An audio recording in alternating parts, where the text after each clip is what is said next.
आज हमने यहाँ पर 200 किसान ऐसे जो छोटे किसान हैं, जो छोटे काश्तकार हैं, जिनकी ज़मीन 5 एकड़ तक है, जिनकी ज़मीनें पिछली फसल चावल की वो डूब गई थी, लोग परेशान हाल थे।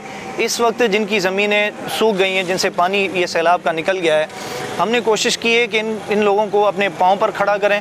और आप देख सकते हैं मेरे पीछे ये सामान, खाद मौजूद है, बीज मौजूद है। यहाँ पर 200 अफराद को जिनकी ज़मीनें 5 एकड़ तक थीं, हमने फ्री ऑफ कास्ट अल खिदमत फाउंडेशन की तरफ से उन्हें ये बीज मुहैया किया है, ताकि ये इससे अपनी ज़मीन खुद काश करें और कल अपने पाँव पर खड़े हो सकें। शुक्रगुज़ार आहियूं जिन असांखे ॿिज ॾिनो, भाण ॾिनो, अल खिदमत वारनि जी अलाह वधाईंदो। असां हारी माण्हू आहियूं।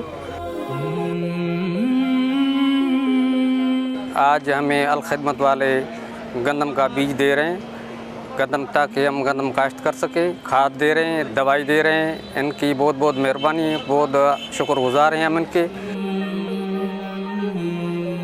असां शुक्रगुज़ार आहियूं अल खिदमत फाउंडेशन जा, जिन्हें ॾुखे वक़्त में असांजे ॿोॾ जी सूरत हाल में असांजी मदद कई अथनि। असां वटि इहा कैफ़ियती माण्हुनि वटि जेको आहे न ॿिज वठण जी गुंजाइश, न दवा जी, न को DAP वठण जी माण्हुनि गुंजाइश। सफ़ा ग़रीब मिसकिन जिन वटि खे वेले जी वसियत कोन्हे खाइण जी, उहे माण्हू काॾों ॿिज वठी सघनि हा या ही महांगा DAP या दवाऊं वठी सघनि हा। असां नियत शुक्रगुज़ार आहियूं अल खिदमत फाउंडेशन जा।